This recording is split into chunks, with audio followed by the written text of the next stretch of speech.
Hello, YouTubers, friends, compatriots, bootlicker, shields, debt slaves, serfs, peasants, vassals, minions, meat sacks. I'm Useful Idiot. Welcome. And so it looks like the Trump administration is moving closer and closer to all-out war with Venezuela, and that certainly seems to be the case now that he's illegally announced that all airspace above Venezuela is closed. And so that's pretty dramatic, although it could be talking loudly and carrying a big stick, because Trump has also mentioned that he's willing to talk to Maduro and maybe work something out. But it's hard to imagine that some kind of diplomatic solution could be mustered, because Maduro knew he was under pressure, and he at one time offered a majority stake in the oil in Venezuela to international oil giants, and he was flatly refused. And then, of course, we have a number of sanctions on Venezuela for a long time that have really crippled the economy there. But this is all part of a broad spectrum of new Trump policies that are basically a modernization of the Monroe Doctrine, that the Western Hemisphere is off limits to European nations and foreign powers, and that Trump's going to do whatever he wants to, and he's getting involved in Colombia and Honduras and threatened strikes against cartels in Mexico, and then of course this dramatic move with Venezuela. And we know that China's helped Venezuela with their infrastructure, and Russia has been supplying them with weapons. But that said, this is a disturbing development.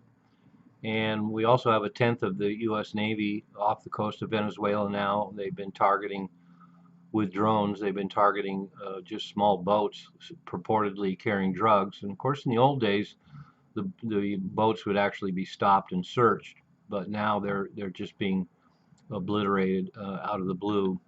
And so far, 83 have been killed.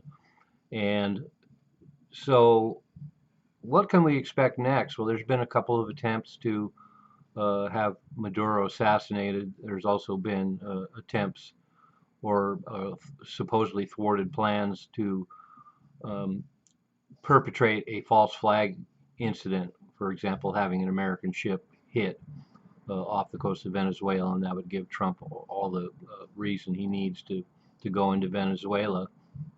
But and then we also have other disturbing signs besides the fleet. A lot of the airstrips around the area, including Puerto Rico, have been revamped, and a lot of heavy military weaponry, including B-52 bombers, are now stationed very close to Venezuela. And so it's kind of disturbing as well, because, of course, one of the things that was appealing about Trump going into office is he was against, he was about ending wars. He was not about regime change. And now we have a very blatant example of an attempt for a regime change, and including a $10 million bounty that was put on Maduro's head, and they can't get any takers so far.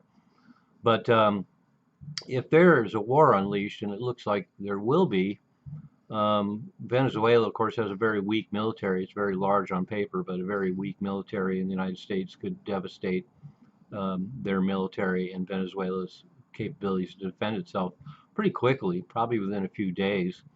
And what it would unleash would be chaos, because the entire country is now heavily armed. Apparently, Maduro basically handed out weapons to a large percentage of the population in preparation for any kind of ground invasion.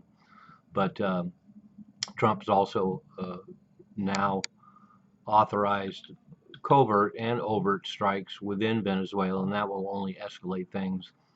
And so, if for some reason Maduro does get removed from power, there will be chaos in that country. So it'll be another failed nation like Libya. And any attempts to go in there and put American boots on the ground would be a total disaster. So I think intelligent people within the military will keep that from happening. But nonetheless, we could see a shock and awe campaign on Venezuela in the hopes of toppling Maduro and removing him from power, and then unleashing chaos in the company. And ultimately, it's a grab for the oil, of course.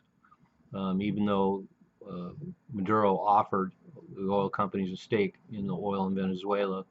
At some point, if Maduro's toppled and a puppet regime is put in there, then of course United States companies and international oil companies will have total access to that, all the resources in Venezuela, and then remove another one of these belligerent rogue nations that the United States constantly talks about. So anyway, pretty disturbing developments. It looks like we're headed for some kind of military confrontation with Venezuela, one way or another, and hopefully Trump will somehow manage some kind of diplomatic solution. He's putting a lot of pressure on them, for sure, to say the least, and anything could happen moving forward, but not a good sign. I'm a useful idiot, don't you be one too?